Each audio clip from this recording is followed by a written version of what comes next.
So if I would do a case study of, teachers who are handling grade 1, I would probably have characteristics like colon, holder of PhD, but teaching in grade 1, then semicolon, undertaken trainings on student behavior, semicolon.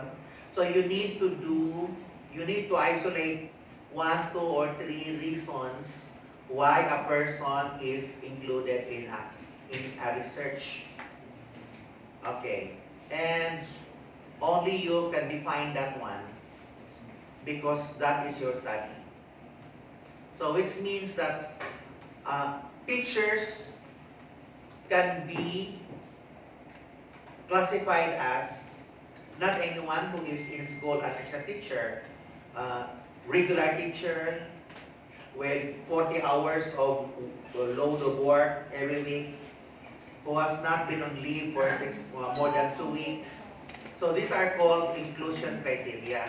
What are the unique characteristics you are looking for a person to be included in the study? Okay, so what are you going to write? Again, can you repeat what I said? The procedure. purposive sampling. The purposive sampling shall use applying the following inclusion criteria. Okay, criteria. Okay, so what are the reasons why you are getting them? Can you cite one reason? What's the reason why they are included in the case? Why you choose the people with your face? So the answers to the why should be 1, 2, 3, depending. Because without that, then the case method is not valid. Alright? Okay. So if I would have a project like short-term chemotherapy, and that is a treatment, then my inclusion criteria should be that you pass the test for tuberculosis. Okay, and that your tuberculosis from sputum test was validated by a chest x-ray. So that's an inclusion criteria, that only those who were found to have tuberculosis bacilli in their spit, in their saliva, and who were later found to have defects in the lungs by virtue of the chest x-ray will be included in the treatment. So that's an example of inclusion criteria. Okay? So you may not be able to determine that not right now, but I'm giving you the key that you should be able to define who are the people who can join the case. Right? Okay. After that, so that's the methodology. Okay. The next one is the duration. Okay. The study period shall cover how many days, how many weeks, how many months. Please write that. The study period shall cover, and then you write, is it weeks or days? Okay, so you just figure it out. You can change later. So what do we do? Okay. Shall cover 7 days, 7 working days. Because when you say days, it has got to be working or not working. Because you cannot find your case if it is a period. Okay. So 7 working days. Okay, from, and then you try to identify which day to that day. Because you have to be specific on the dates. Alright? So just write any date that you think probably, and then you just edit later. Because I'm trying to lead you into the correct writing of the methodology. Okay. After that, are we done? Okay. One big clap. Alright. Okay. Yeah. I will have a break. Break it to me gently. Okay, you have a break. It was given a citizenship For the first time in the world by Saudi Arabia. So you know Sophia, I love you. Okay. She is the world's most socially aware robot. And what differentiates a robot from a human being is self-awareness. The robot is not yet self-aware, although it is now getting to be socially aware.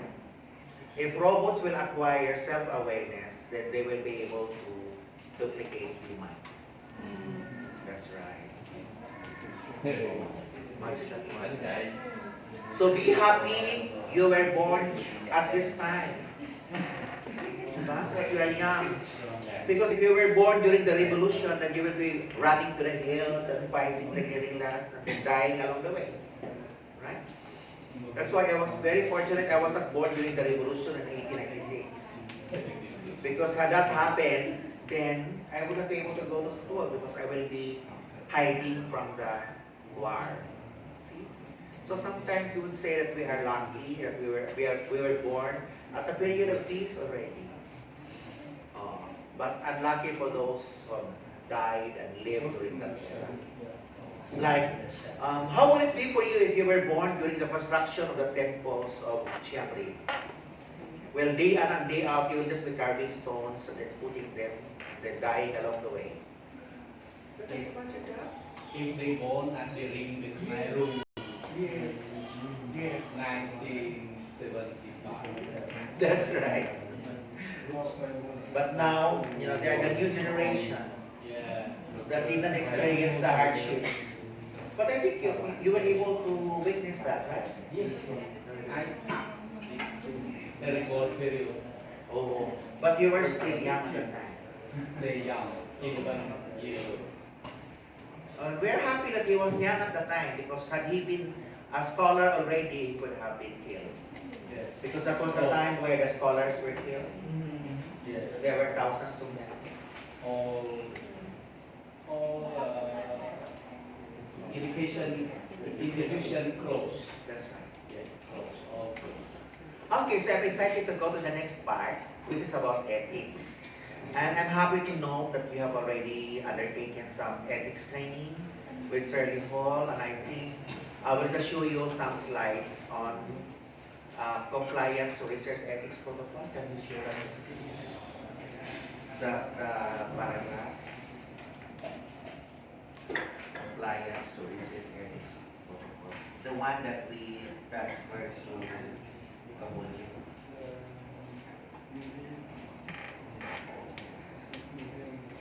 It was a paragraph.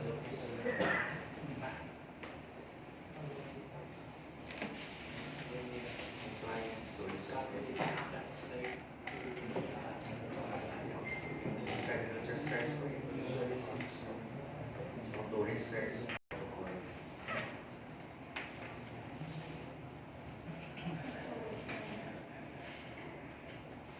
The discussion. Okay. While you show that, can you transfer that to Cambodia?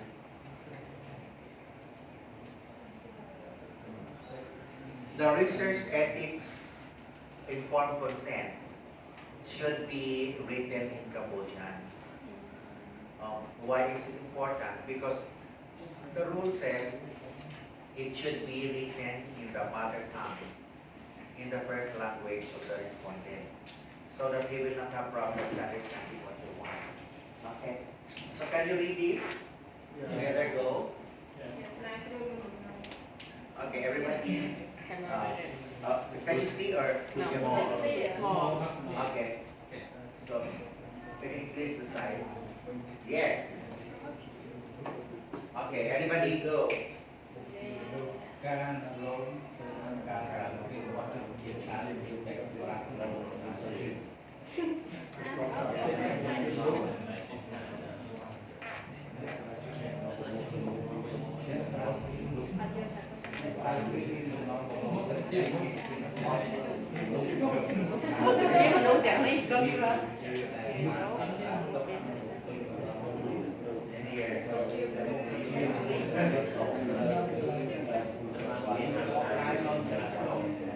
ang level mo? Okay. How is it in English? It will be here. Okay. Let's read together. Can we read together? Yes. The researchers Intend intend to collect data from human subjects through recording, interview, and fill-up questionnaire. These human subjects are called correspondent and or conversational conversational partners and are are chosen by the high knowledge knowledge and experience experience of the of public willing to participate in assignment staff. So your method is not valid if they do not sign the informed consent form. Okay? And everybody say this, all interviews are not valid if not recorded. So you need to record the interview and then produce a transcript out of that. Meaning you transfer that in text form. Alright. Otherwise, it's not valid. The respondent shall The be oriented to the nature and purpose of the study, the reasons for their selection, the the benefits, because sometimes there are benefits, and the risks involved. the right, Okay, that's the the right, involved. and Their rights as respondents, such as to end their involvement without the need of explanation. So if you don't want to continue, just to say, no question, no question. Go. So you cannot plead. You will just simply tell them, I respect you. Thank you. You cannot tell them, please continue, I will give you food. No more. Okay. See, and the next for that is the need of explanation. to answer those questions. They want to and to refuse to answer some items. Everybody say this, even if I know, and somebody asks for it, I have the right not to say anything. Because if what I say will put me in danger, then I should not talk. Yes. So when people don't answer you, it doesn't mean they don't know. They may not feel safe to tell you the answers. Okay? The researcher shall assure them that their answers would be treated confidential and their identity shall be anonymous. Meaning, when you interview somebody using the qualitative technique, you will assign them codes. Okay, like for example, John 1, John 2, John 3, John 4, Mary 1, Mary 2, Mary 3, Mary 4. So that when people will see the leaked documents, they would not know who is Mary 1, who is Mary 2, who is Mary 3. Because if you say Elsa, Adelpa, etc., and then they will be able to track them, you say that. So when people know that their identities will be kept secret, they will tell you. Okay. And then, after that is, The respondent the respondent shall give the permit to record the interviews. So, anybody say this? Part of inclusion criteria though is their willingness to be recorded. is their willingness to If record. they refuse, they cannot be part of the study. It's not part of the study. But there is also a ruling that says, if the interview is delicate, meaning you're asking for information that are sensitive, you can record but not the face. Okay, so if he is the respondent and I am the researcher, so the camera will be at his back. So I can be seen, because I'm the researcher, only his head. So that his face cannot be detected in terms of his identity.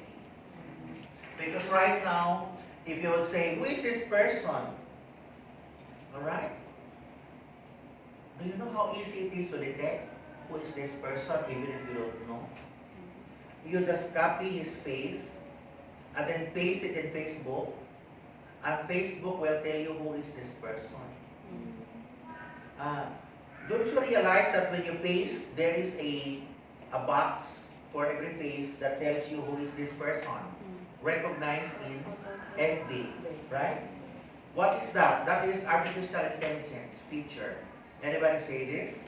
Facebook Facebook is the first agency in the world is the first agency in the world to implement to implement facial facial recognition technology recognition to the general public. So even in CCTV cameras, there is now facial recognition CCTV. That when you are walking there and then the CCTV will catch your face, it will immediately determine who are you. Because all of us have faces deposited already in the National Crime Laboratory. Because when you got your license, right? When you apply for becoming a voter, then you have a picture taken, right? And then you have your what? Stomach. All of these are deposited in your crime laboratory. So everybody say this, all Cambodians of legal age, their faces, stomach marks are deposited in the National Crime Laboratory. That's how to fast track the detection of criminals. Okay.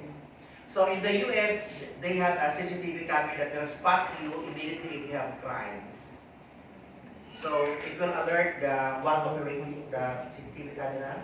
And if you are on the run, so you're going away, the CCTV will prompt the police authorities and then will get you.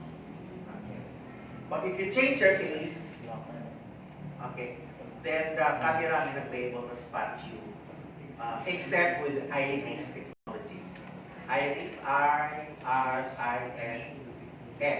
iris. If you are using biometrics, meaning to log in, you will just put in your thumb, and then you are present already.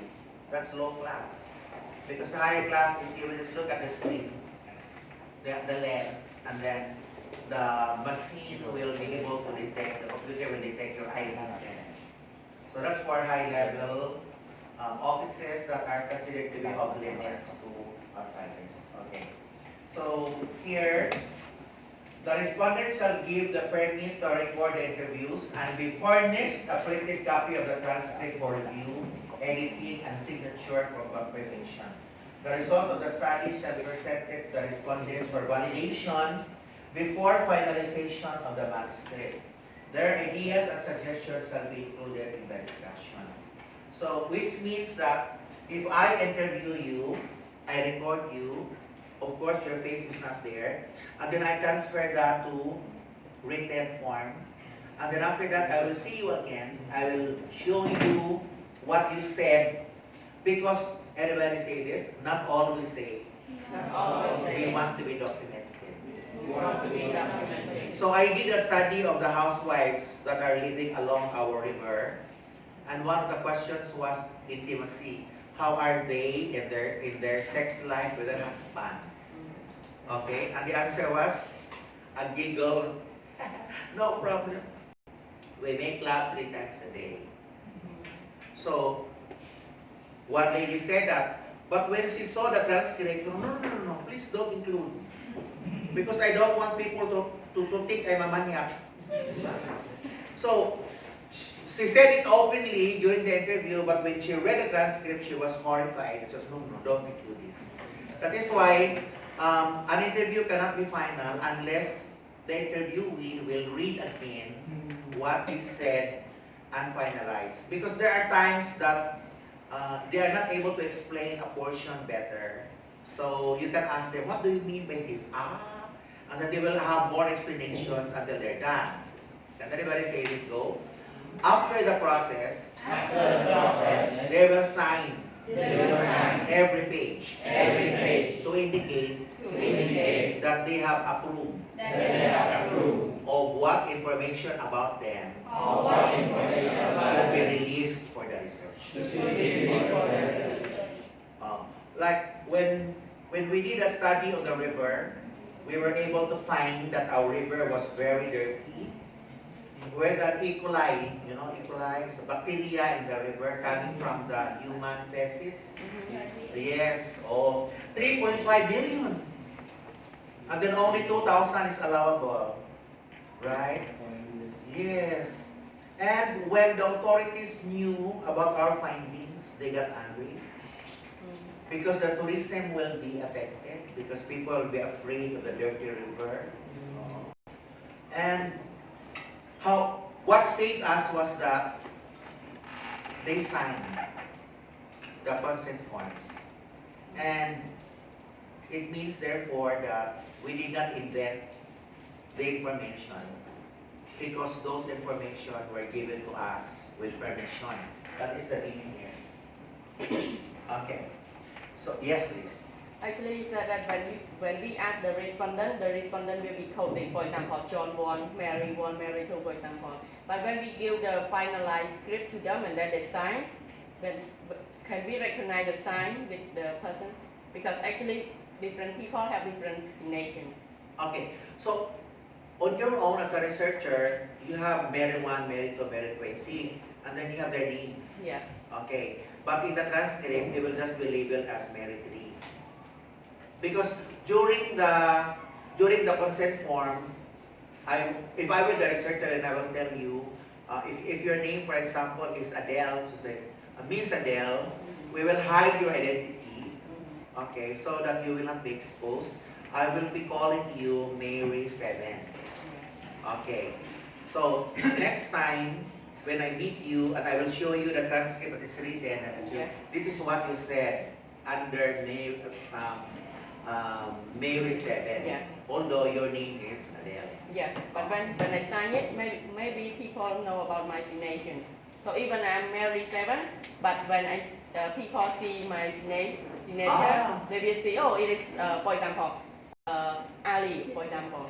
So they will know according to your signature. Wow, I like that. I never thought about that. Okay, because that can give away the identity. Yeah. All right. So in that respect, okay, maybe you will not anymore ask them to sign. Just like me, when I sign Hinaro Hapos, it's not like this. So people will know I'm the one signing it. Okay, very good. Okay. That's a good input.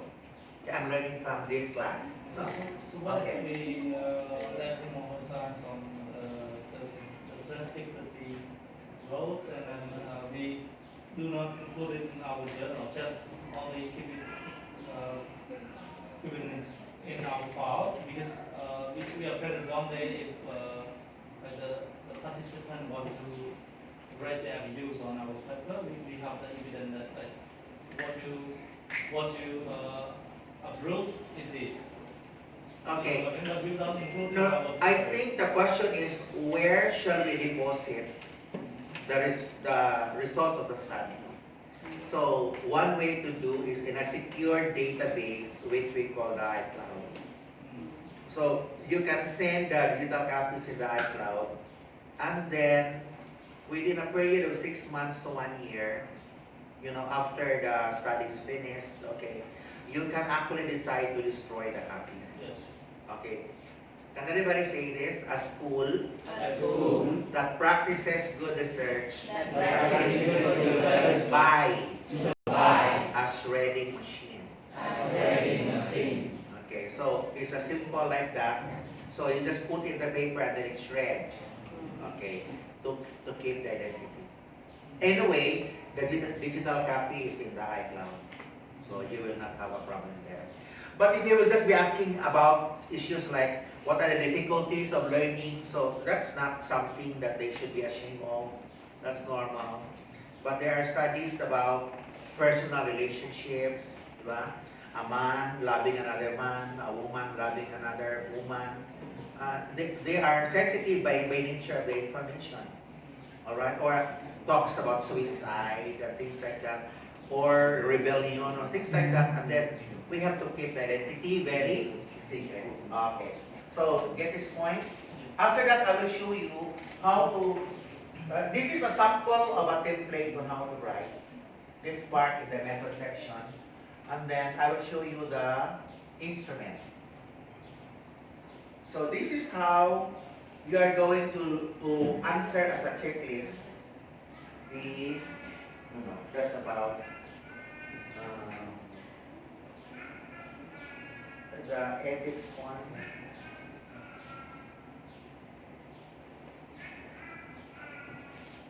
Yes. Do we have that one there?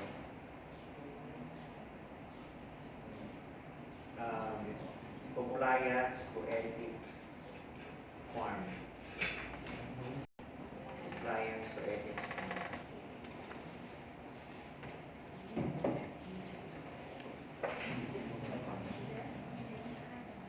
Upon form.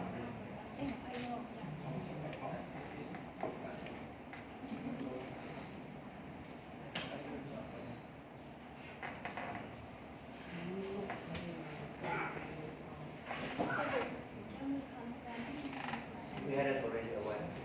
I forgot.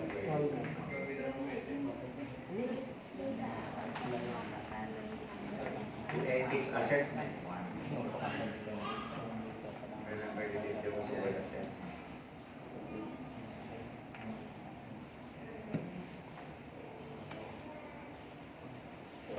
Okay, so on screen is the assessment form for research ethics. Can you scroll down? So you will have to write the title of the study and then the human subject or group. This is your case. Alright, describe your case. Compliance items. Anybody say this? There is a clear statement in the discussion of research ethics compliance. In the method section on nature and purpose of the study. Do you tell your interviewees about that? Why they were selected? What are the risks? So what are examples of risks? Oh, okay. So if you will ask them about what they think of the government, they can go to jail. Or that if they will be known to have children and they are not married and they may be ostracized to the family, that's part of the risks. Benefits, confidentiality and anonymity of respondents, permission to record the interviews, right to terminate participation without explanation, right to refuse to answer sensitive questions, right to be informed of study results, and right to ask questions. Your respondents can also have questions. Can everybody say this? We are about to finish. We are about to finish The interview with you. the interview with you. Do you have some questions? Do you have questions About the nature of the interview? about the interview? So it's not only us who should be asking. Because we are the researcher, they too. Like for example, what will you use my answers for? What good will my answers serve? I'm only one person in my story. So you say, in our case, there are 10. So we put together all the answers to find common grounds. And then from the common grounds, we are going to make sense from it. And from those that are not common, and then we identify them as unique characteristics. So actually, your answers will not be revealed as individual, but will be revealed as a group. So they might be asking that question. Okay. All right. So, what are we going to do? We are going to write a paragraph on compliance to research ethics protocol. And I gave you already the example on how you can include that in your paper. Okay. So, after having done that, the next question is, what method are you going to use to analyze your data? Okay. So, if you have been reading Presswell generally has 3 methods. Okay? What are they? Qualitative, quantitative, and mixed. then mixed methods. Okay. So I would like to let you know that a mixed method is useful when you conduct the study. But when you write the study, it is still okay. But the moment you publish the study, it's no longer okay. In my experience, it is difficult to be reviewed because the paper contains qualitative and quantitative information. If it will be reviewed by somebody who is only quantity, he will wonder why there are many things that are not quantity here. So he will junk the paper. If I will submit it to a quality researcher for review, why are there numbers here? So he will junk. So in the publication of the paper, you have to cut it. The side that is qualitative, one paper. The side that is quantitative, that's another paper. So another journal, another paper, another method.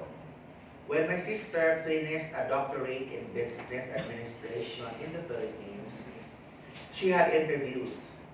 So the interviews, one study. She also had a questionnaire with numeric data. That's one study. And then thirdly, she also had hypothesis testing. Hypothesis testing. So the hypothesis testing, all the hypotheses and the results of that one study. So in one book, there are actually 3. Okay. So I want to tell you that the style in the world now is that after you are approved of your title, meaning the title is already settled by your administrators here, the next second step to that should be in building your research review of the literature. Meaning, you find these sources that talk about your topic, and then you create what we call as a review paper, an article, the same as the one that you found wherein there is a title, colon, a review. So everybody say this, it means I can have a publication during my proposal because a review paper should be published first before the proposal. Repeat that. A review paper should be published first before the proposal. The review. So before you gather the data, you already have a publication. And that publication is your research review paper. Now what is the explanation? So that you will be able to know already what has been found, what is not found yet, what should be studied next, and what hypothesis to formulate, okay, before you are going to write a proposal. And that gives you a great amount of knowledge about your topic before you embark on the actual study. Okay. So, how do you intend to collect data? Qualitative only? Or a mixture of qualitative and quantitative, we call that mix? Or quantitative only? Now, who will do qualitative data? All?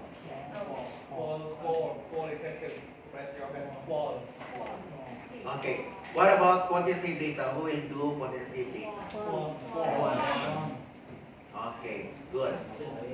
All right. Who will do mix? So you have mix. Can you give a hand to yourselves? I like you.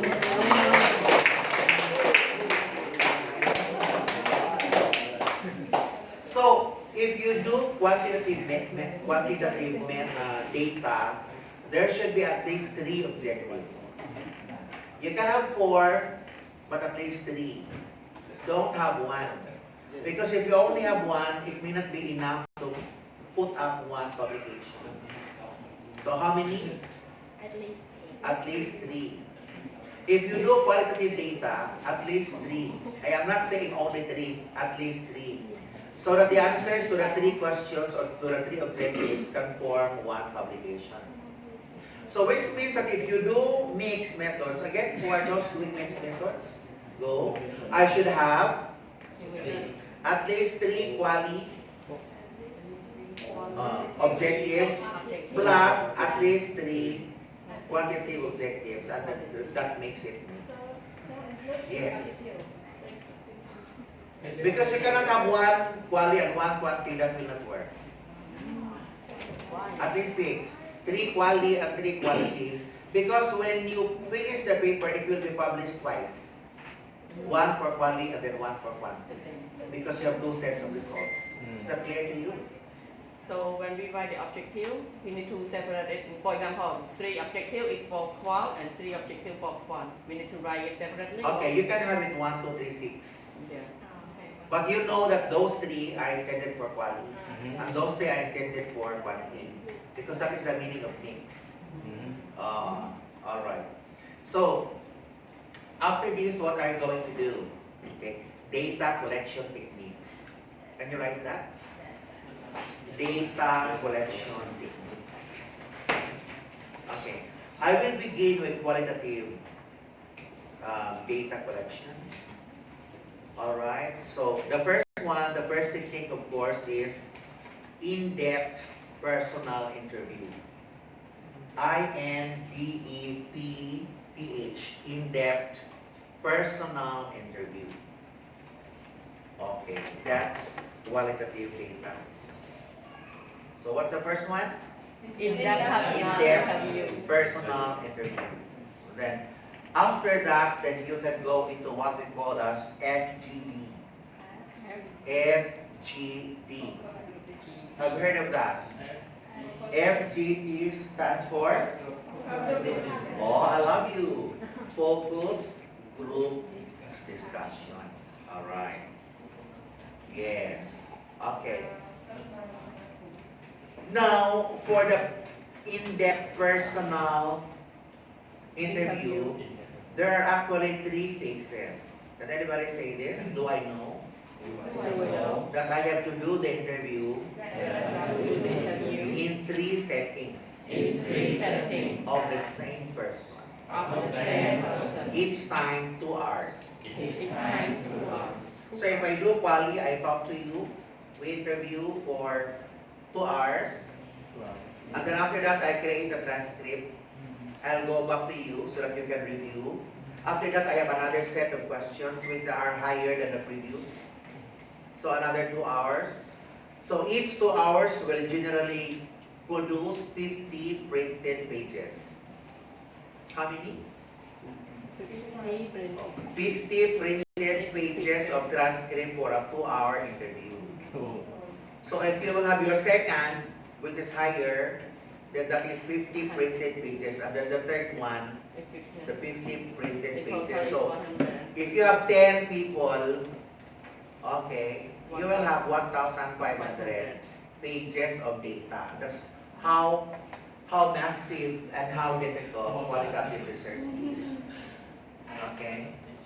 Can everybody say this go? If I like quali, I must be very good. Because generally, those who do quali are professional researchers who are done with quantity. Or that is what they specialize. Very rare are people starting research with qualitative method. Okay. Why is a qualitative method difficult than quantitative? Because in quantitative, they will just write the answers as respondents because you have a questionnaire, or you will ask the questions to the respondent and you will write the answers. Okay? So, can everybody say this go? How do we call a person who answers a questionnaire? Tell me. Okay. Respondent. Yes. But what do we call a person who we ask the question and who answers the question, but it is us, the researcher, who will write his answer? Okay. Key informant interviewee. The answer is correct. Key informant. Alright. This is amazing. Okay. Yes. Alright. So, we call it key informant because They are not the ones answering the question in a questionnaire. But we are the ones recording their answers. Okay, so what is the first thing in in-depth interview? Now, why is there a need for 3 times the session? I would like to explain that to you. A one-time session is dangerous. Why? Everybody say this, go. When you meet a person for the first time, go. When you meet a person for the first time, You are hesitant to tell a lot of stories. you are resistant Because you don't know the person yet. because you didn't know the So the first section are more of surface questions. Surface question. Okay, intended to generate information, not so much on opinions, depending on the ability of the person to get along with you. Because there are people that you meet for the first time and they can immediately tell you their secrets, right? Okay, that is why go. There is a one no, go. There is one. There's a one no for quality. There is one no for Never interview a person who knows you and who is known by you. Because that's dangerous. Why? Okay. Because if I know you and you know me, you will no longer tell me the truth. Why? Because we will quarrel and I will spill the beans. I can tell you to other people. But when you have a complete stranger, he can tell you a lot of things. Because he doesn't know you. So he's safe. You don't know her. So you are also safe. That's why one requirement for quality is that the person who is the subject you do not know. And the person doesn't also know you. Because when both of you don't know each other, you tend to be open. You tend to be open because there will be no circumstances after that. Who among you have experienced this? You were traveling on a bus and seated beside you and then you became friends. And then you talk about a lot of things that normally you don't even talk to family members. Because you feel safe. Because when you get off the bus, you will not see each other. Right? Okay, so that's the first level. The second level of the questioning should be clarification about what was told to you on the first interview. Okay, for example, when I asked you in the first interview, are you happy with your situation now? Alright? Living in your husband's family, and you have a lot of in-laws, and you are the only one who is outside of the family. And then you said like, maybe I am happy. Alright. So, can you tell me now, what made you say maybe?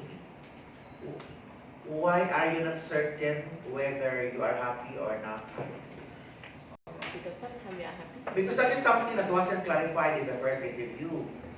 Because, can anybody say this? During the interview process, During the interview process, do not analyze the answers. do not analyze the answer. Because that will destroy your listening skills. Because it destroys your listening skills. A great researcher A great researcher has absolute focus. absolute focus. Okay. You have to tell this to yourself when you do the interview. Everybody say this. You and I together. Outside of what you will tell me, Outside what you my will tell me, ears will never listen. my ear will never listen. Oh yes. So that you can have focus.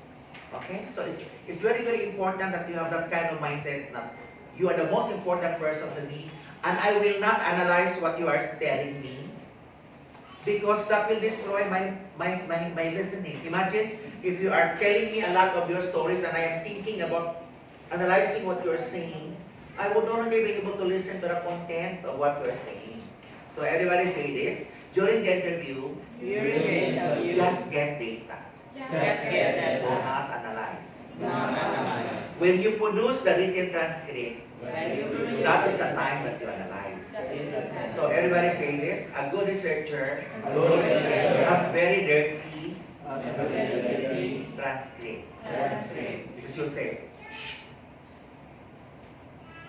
why? Contradictory. So you should have all the markings because your mind will now be dialoguing with the material. So say, you said something that you are contradicting here.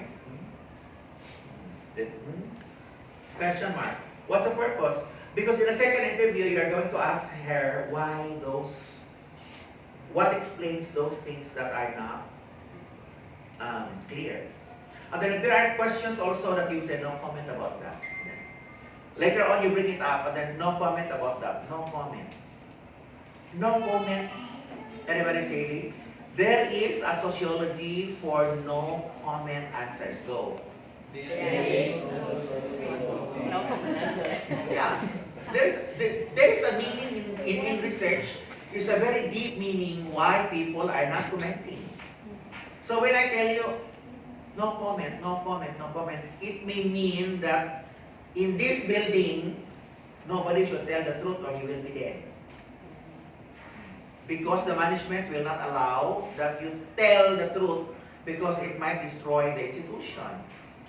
Alright? So, how did we discover this? Because when we studied our public school teachers, when you ask them personally, they will tell you all problems. But when you ask them to answer a questionnaire, they will answer 5, 5, 5. Perfect. That is why I was able to develop a theory that among all the living beings on planet Earth, it's only the teachers who cannot tell the truth.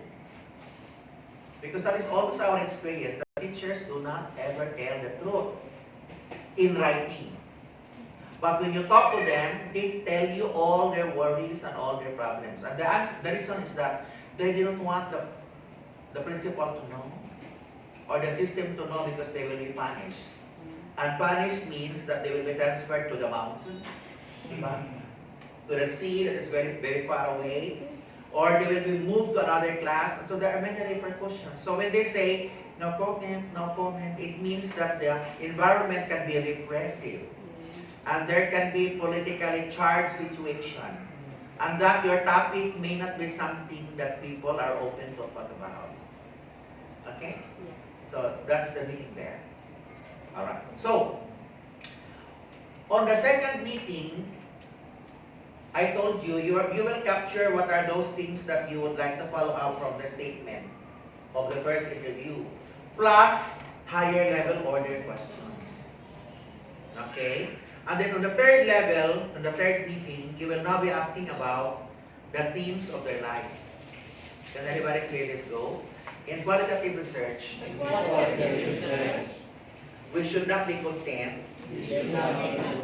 by providing themes in their life stories. They should be able to do that themselves. What sense are they making out of their lives? Ask it from them. Because our role is not to interpret their life. Okay. We should allow them to interpret their own lives. Okay. I had a case where I did a qualitative research and the lady was actually raped by a family member. An uncle molested her, and so she left and went to the city to work. Alright. She was also molested by her employer. And so she ran away, and then she found a security guard, and she fell in love with the security guard, and the security guard impregnated her, and then left her. Alright. So everywhere she goes, she was always at a disadvantage. Okay? And then, after that, she had 3 children. Okay? One from rape, another one from 2 broken relationships, and no marriage at all. These 3. So, in the third session, I repeated her life story, and so I said, based on the data, in the first session, you were an innocent girl who lived in the mountains, and this is your situation. And then after that, so I repeated to her what she told me on the third session, and then I asked her, now, how do you look at your life? Are you happy with your current life now? And she looked at me, and then, in quantitative research, you have to look at the shoulder blades, whether they droop, or whether they space and, they deepen their breath, and whether they are looking afar, because those things mean a lot in qualitative research. Everybody say this, what people don't say. That you can see in their person says a lot of data. So when I asked her that, then she took a deep breath, her shoulders drooped, and then she looked up far away, then she said,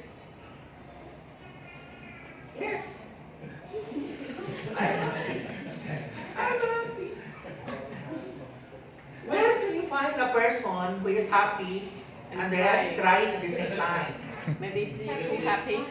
All right. Emotional. So, yes. And so I said, okay, you can continue the emotion. And I can wait. Because she cannot ask another question and she was still crying. All right. And then after that I said, what explains your mixed feelings? And she said, I cried because my life has been destroyed. I could have been a teacher. But because when I fell in love, I was always impregnated, and then even my family members were, doing something bad against me.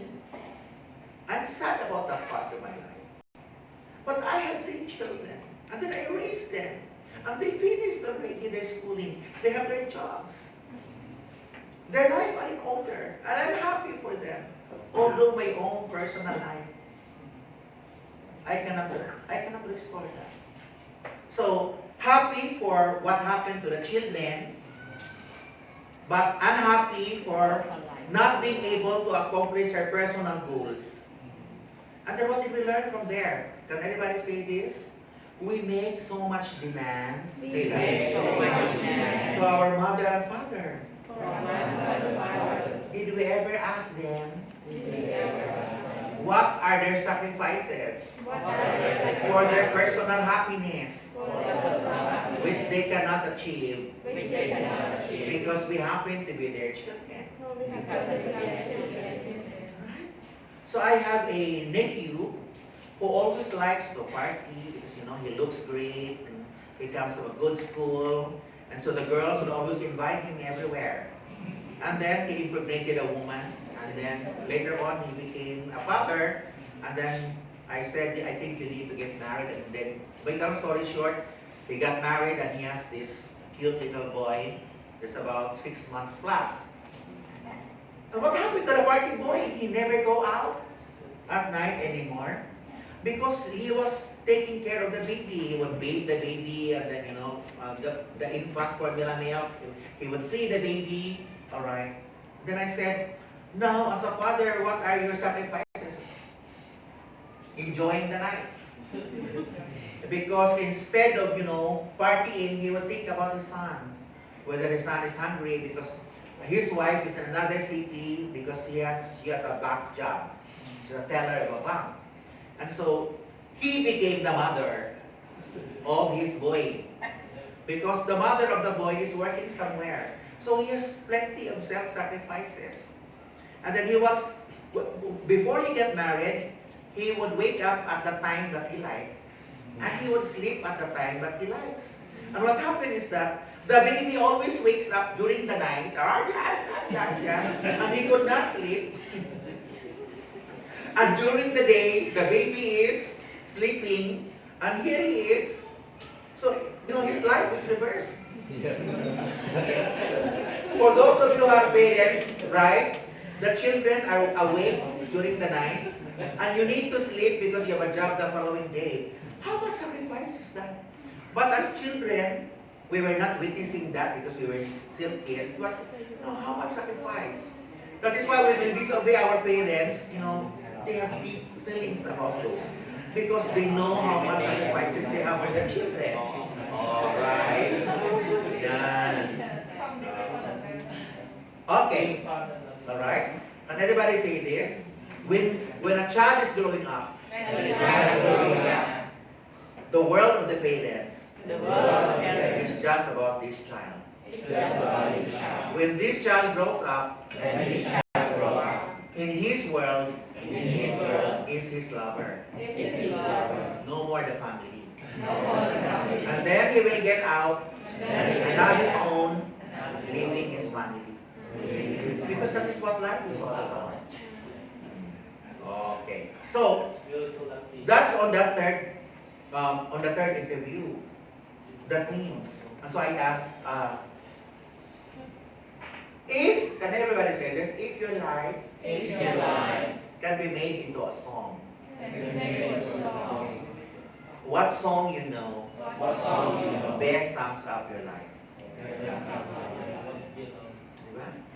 Oh. Don't you know that every person has an answer to that? We always have a song that best captures the ethos and pathos of our human life. And then by that song, you will be able to have another data. So everybody say this. If Wally, you extract a person's life story, and then you print the transcript, you present that back, you let the person edit, and then after that, you let the person see his life again, allow him to analyze his life, allow him to interpret his life, and even allow him to create the theme of his life existence. That is why when you finish a research, do not claim that this is my study. You cannot claim that that is yours. Okay. Who knows how to cook food here? Cook food. Whatever food, but you can cook. Are you going to tell me, this is my food because I cook it? The answer is no. Why? Did you grow the fish? No. Did you grow the garlic? No. Did you produce the salt? No. The seasoning? But we make money in order to buy it. What did you do? You only organize the ingredients. And then you use your mind in order to blend them. That is why you have the food. Okay, your ownership is only in the cooking. But in the cooked food, you are not the owner anymore. So, in research, we use the methodology in order to extract data. But we do not own the data. That is why, though, as a researcher, I am not authorized to interpret the data of these people. Because I do not own their life stories. I am only a storyteller. Oh. And so, that is why you have to go back to them and ask them about how they look at their life so that they can have their own themes. And then what you will do is to study what they say and then put it in another way, but meaning the same as what they said, and that is preserving the integrity of the data. Because the danger for qualitative research is that a researcher has so much interpretation which is already outside of the original intention of the person. Okay. This happened to me because I'm a major in English language and literature, and we were taught symbolism in the interpretation of stories. And we have signs and symbols. So we are trained to make interpretations. I organized what we call as a songwriting contest to my students. So my students wrote some lyrics, and then, they're very good at creating the music. And then after that, I extracted these songs that are written and brought them to another section. And then I let the other section interpret the meaning of the lyric poetry because all songs are lyric poems. Alright? And so they made interpretations. I taught them how to interpret, and they did it the way I taught them. But when their interpretations were shown to the owner of the poetry, they said, no, no, no, this is not what I intended it for. Right? Because who else can fathom the interpretation but the people themselves? And we call that integrity of the data. Do not put in your thoughts. Okay.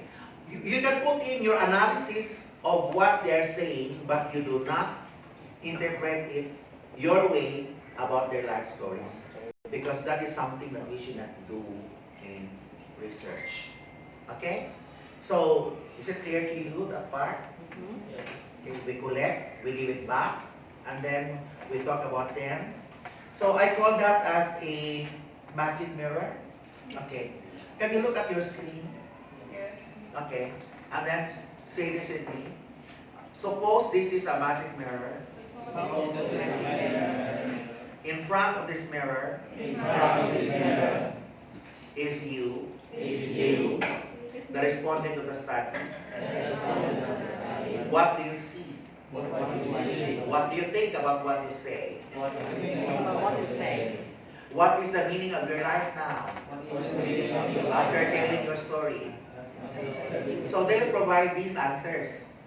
And so all we need to do is collect them and put them together in a fashion, in a way that is true to the original content of their answers. So that is the important thing. Okay. Now, can everybody say this? There are many things that they tell us though.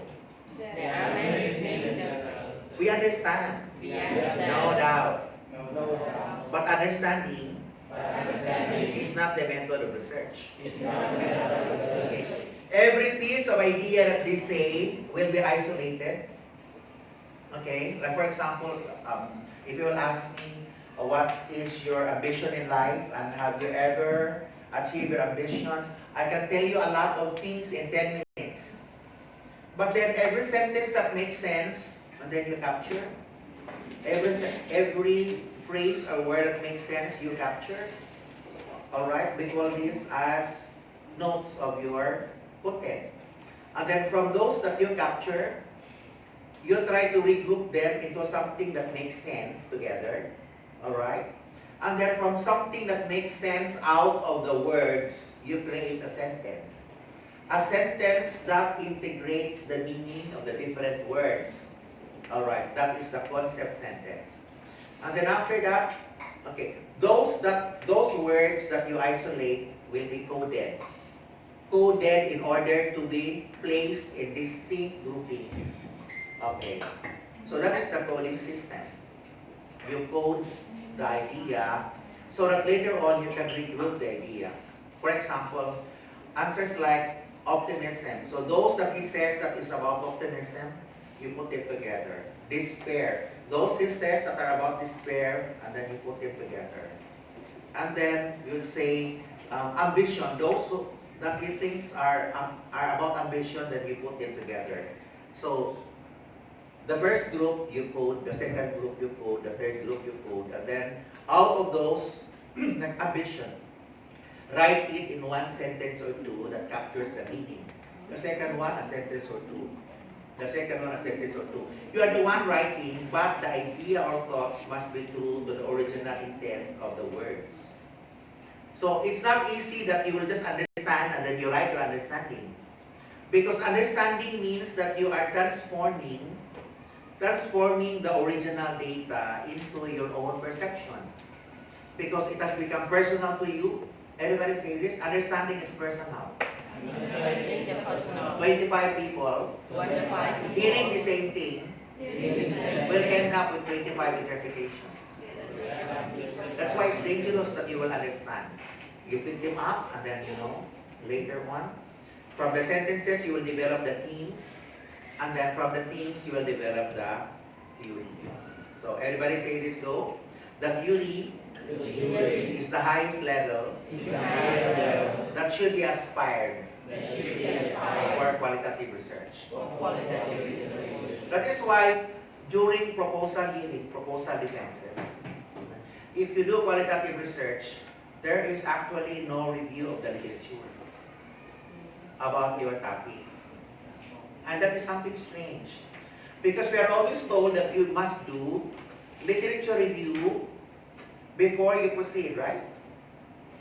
Okay. What is the reason why we should not be reading a lot about our topic?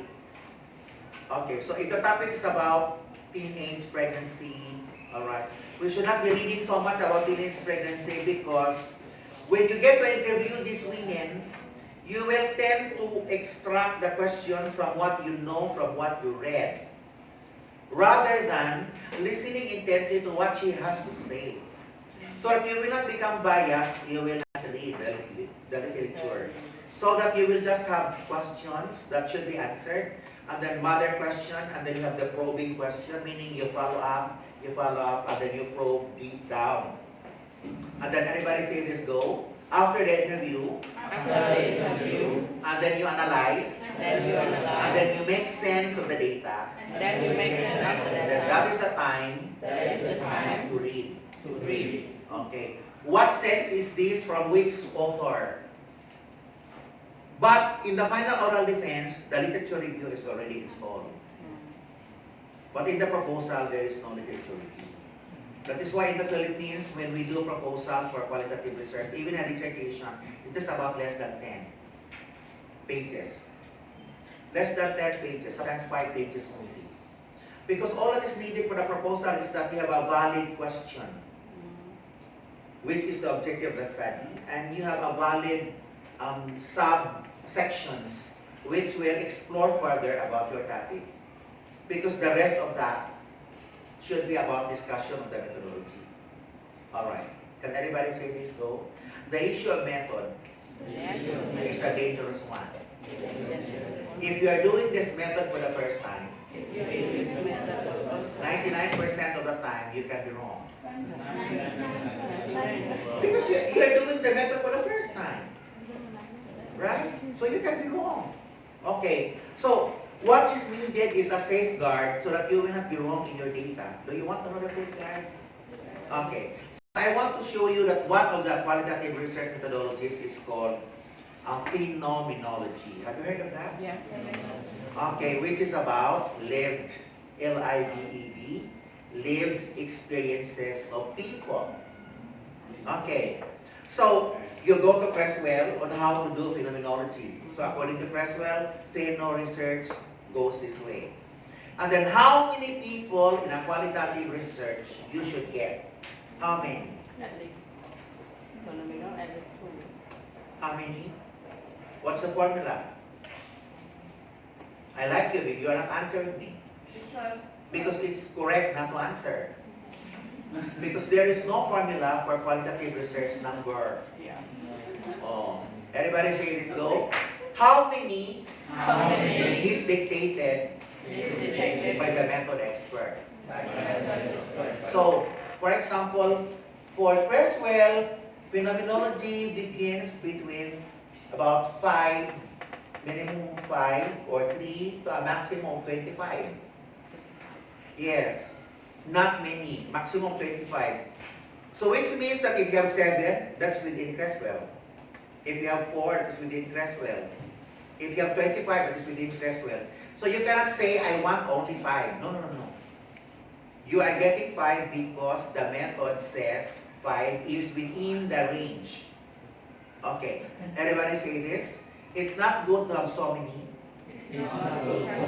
Because we will suffer from data saturation.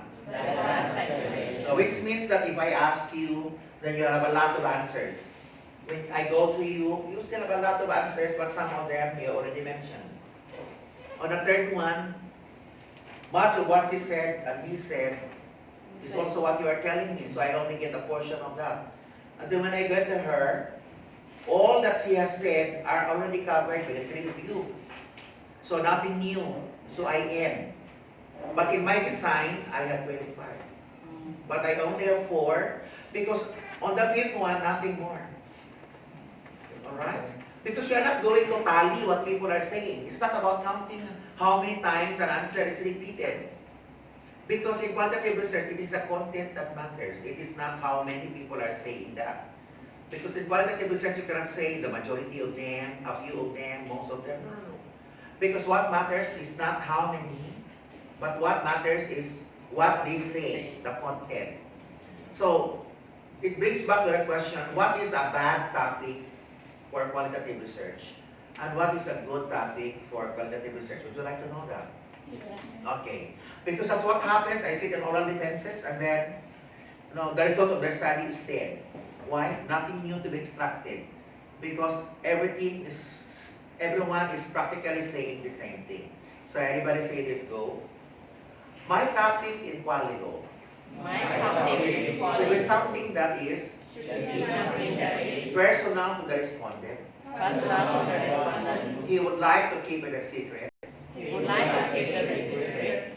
He did not want other people to know. He didn't want others to know. But if I can succeed to let him talk, But if I can then that is good research. that is good research. Nobody wants to read Nobody wants to something that everybody knows. something that everybody knows.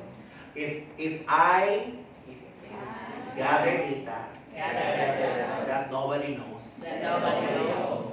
they would like to read. They would like to Right? read. That's the thing. Okay.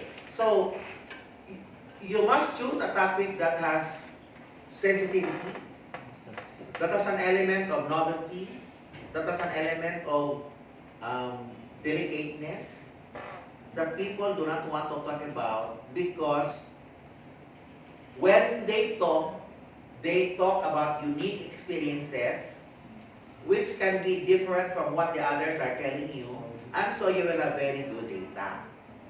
Because in quantitative research, when you reach 10, it's difficult to find new information. So what's a bad topic? A bad topic, a bad topic Bad topic. for quality is something that everybody loves to talk.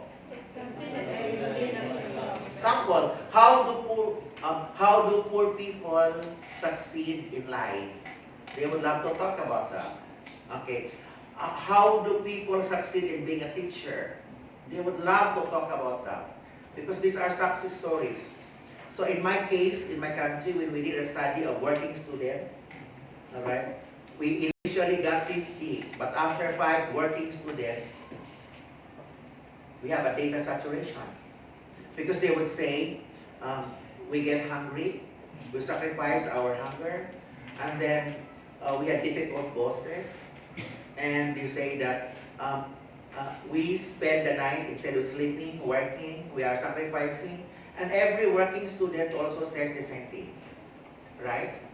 So there seems to be a similar formula. So after you talk to 1 or 2 or 3 people, then you're done. So that's not a good topic. That's why I said a good topic has an element of secrecy, delicateness, that people do not want to talk about, because if you can convince the person to talk, he will really talk a lot. Okay, so that's the technique. I am now talking yet about a personal in-depth interview. So how many times are you going to do the interview? 3 times. 3 times. Generating a maximum of 150 pages of printed matter regarding the results of the interview. Okay. The second one is called FGD. Yeah. Focus. FGD is a very popular methodology, but almost all people do not get it right. Okay. So, here is an example of a method that everybody is familiar but seems not to do things right. So, I'd like to show you how to do an FGD. Would you like to know that? Yeah. How to do an FGD? Okay. The fewer members of the FGD, the better. So, minimum of 5, the maximum of 12. There is no FGD that goes beyond 12. So why only 5 and a maximum probably of 10 instead of 12 or 7? Because in FGD, it is forbidden to say pass. It is forbidden to say just like what she said. Every person in FGD who are members there must be able to say something about the question. And the questions of an FGD should be no more than 3, minimum of 1. So how many? Minimum of 1, maximum of 3. Because, for every question, For every question, you extract answer from every member. answer from every one. That is why you need to pre-qualify. So you cannot just get someone, okay, you join the FGD. No, that's wrong. You need to test the person. So in the Philippines, for example, I will ask a question like, what can you say about our president? The president is blah, blah, blah, blah, blah. Good candidate. What can you say about our president? Okay. Bad candidate. So you need to get people who are really opinionated, who love to talk. Because if you are able to get half of these people in the FGD, you have 10, you have 5 people who say, so you are dead. Right? You can extract data from people who don't say anything. Okay. That is why you have to talk first, casually, not about the topic, so that you will know whether he has ideas. Okay? Then the second qualification for a member to be for a person to be a member of an FGD is that he has actually direct knowledge and experience of the topic in question. Direct knowledge and experience of the topic in question. For example, we had a situation where there was one big boat, more than 1,200 passengers. And those passengers mostly were actually our student writers in high school and college and elementary who traveled to one city. And then when they returned, the boat burned in mid-seas. And then it capsized. Then more than half of those who were in the boat died. Okay, leaving few survivors. Alright. Now, for those survivors, okay, if you're going to include them in an FGD of 5 people, they will have plenty of tales to tell you because they have direct knowledge about the boat tragedy. If you're going to ask about people who were there in the port but who did not join the boat, then they do not have direct knowledge to talk about, right? Like all of us have ideas about the coronavirus, but we don't have anyone in this room whose family is a victim. And so there is no direct knowledge about that. So what's the second qualification? Direct knowledge of that issue. Third, okay, ethical behavior. You really have to be certain that your respondent in the FGD has ethical behavior. Because they say, no, I don't agree with you. No. Because there are people who are like that. They seem to be like bullies in a discussion. Have you seen some people in your life like that? That when they talk, they try to monopolize, and then they disagree openly with people. Because in FGD, everything that you say is an investment to the research capital. So you don't have to disagree with people.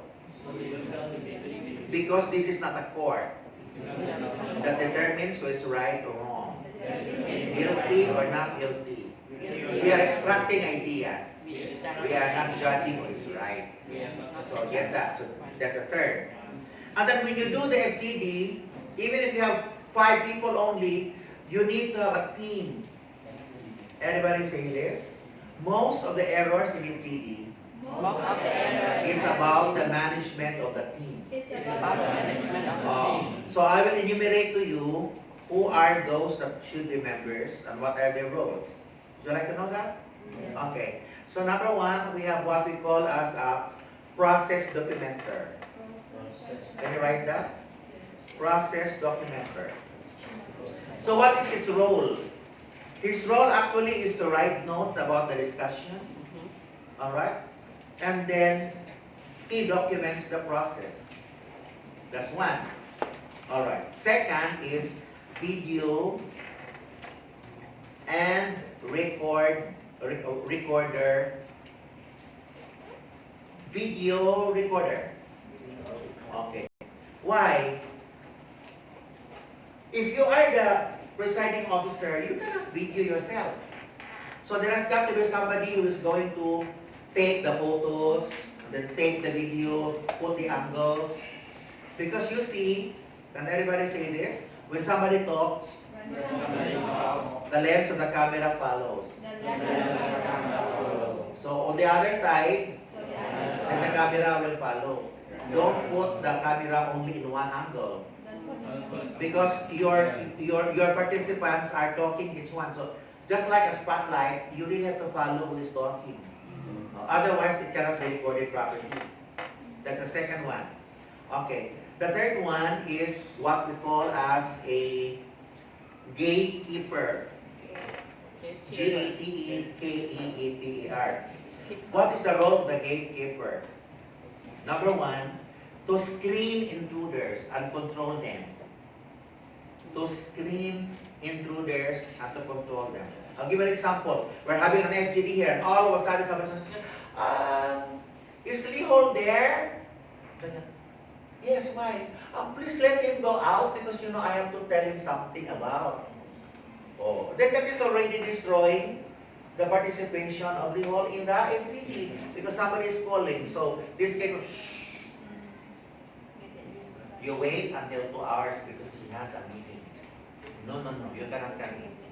So that's a gatekeeper. Alright? Yes. Okay. So what else will he do as a gatekeeper? He will take care of the babies. Because if you do an FGD in the community, the mothers will come and then they will have babies. And then what will he do? He will take care of the babies in one corner as the mothers are explaining. Alright. Then after that, what will he do as a gatekeeper? He is in charge of the registration. So when the people come, he will sign. Alright? That's it. Okay. Then after that, there is what we call as a facilitator. So there can be negative facilitators and we call them facilitators. Okay. They facilitate but they are actually manipulating. Okay? So a facilitator should not be a manipulator. So facilitator, the ones who, okay. Next, in traffic, the discussion. So how many are there? 1, 2, 3, 4. Oh, at least you'll have a minimum of 4. So you have the facilitator, you will have the documenter, you will have the video recorder, and you will have the gatekeeper. Okay. Other than that, are there other things that you need to do? The chairperson, who is the leader, actually, should take care of the preparation of the venue.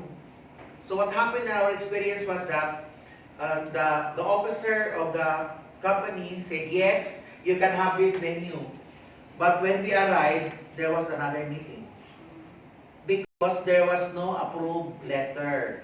So there should be an approved letter that he said, yes, approved.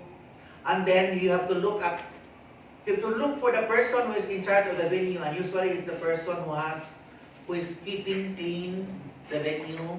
So you go to that person and say, please tell anyone not to use the venue because we already have the permit. Because the one who issues the permit is not the one who is keeping the venue. It could be the caretaker, or it could be the security guard who is keeping the venue, so that you can have that. So it's very, very important. Okay? And then another part of the management is that you have to tell them where is the comfort room. And then you have to tell them this way, go. Okay, in 15 minutes, we'll start. Please go to the toilet. Relieve yourself. Because you will not be allowed to do so when we have started. Next, you have to put off all your cell phones. And then collect them together. Who will take care of the cell phones? The gatekeeper. Alright. So that there is no problem. Okay. So, again, there are 3 questions, minimum. And, everybody say this. Tell the people at the beginning, go. When you invited them, how long will it take? When you tell them 1 hour and then do not extend. Because you don't know that, for example, there was a case where we reached, we said that the FGD will start at 1:30 and end up at 3. Okay, so 1 hour and a half. But because of the discussion, we wanted to extend. But people were already, jittery, they were already getting disturbed. They said, why? Because we are going to fetch our children. Okay, at 4 o'clock they will be released. And then from here, I have to take a ride. And then when the children are released and I am not there, he might, go away and get out of the gate. That is why it's very, very important that time to go home to catch their trip. And then it should be before a period where they need to do something. So that at the moment of invitation, already tell them about this time frame so that they can prepare their own schedule so that they will not interrupt. Because you see, you cannot have a situation where they just leave you in the middle of the discussion. Okay. Then another one is, that you have to understand is that you can use the social media to announce the FGD through what we call as a chat group. So for example, if you have 10 people that you be invited, so you have a chat group, and then you do what we call as a buddy system, where you will identify a person that is close to you, a friend, and then you must make sure that when you arrive, he is there. And then we'll also tell you that make sure that when you arrive, she is there. Because the problem with FGD is that you predetermine how many people are coming, and if they are not coming, half of them, so your FGD is destroyed, and all your preparations are there. And if ever you want to feed these people, okay, do you know that sometimes you need to feed them? Go feed them before you start. Yes, because if they know that there is food there and they are not yet eating, they will think about the food. Okay. So let them devour the food, and then after that, then you begin discussing, so that they will no longer think about that. Because in the place where I come from, we have to tell people that there is a snack, so they will come. Because if there is nothing there that you will feed them, then they will not also come. And then the last idea is, when you work with mothers, okay, you need to bring candy. Okay, because the children will interrupt. Then you will say, but do not give the candy directly to the children. That's bad. You give the candy to the mother, and the mother should be the one to give that to the child, right? Okay, so that there is no violation of ethical responsibility. Okay, so we should pick ourselves first before continuing. Yes. And so you tell the child, do you want to eat the candy? Yes. Okay, I will let your mother give it to you. On one condition, you will lay down, but do not go away. And if you want to eat more, you wait for me to call you, and then you come. And so, meanwhile that he is down, below the house, you have a solo attention to the mother in the interview. Okay. So what time is it now? Almost 12. You enjoy it. Okay, so that is the methodology for qualitative research, where you do not put in your ideas. You allow people to look at their lives, and then you preserve their thoughts. Alright? And then, most importantly is that you allow them to edit what they have said. Allow them to remove what they did not want to include, because that's part of ethical procedure. And then let them sign the consent form, because any data extracted without ethical procedure is no longer valid. And then finally, let everybody say this, the center needs to have an ethics review committee. Probably composed of the faculty, or your trainers. Because there has got to be a separate assessment form for ethics. And the ethics committee needs to issue a clearance certificate. We call that as Certificate of Compliance to Research Ethics Protocol. Can you repeat that? Certificate of Compliance to Research Ethics Protocol.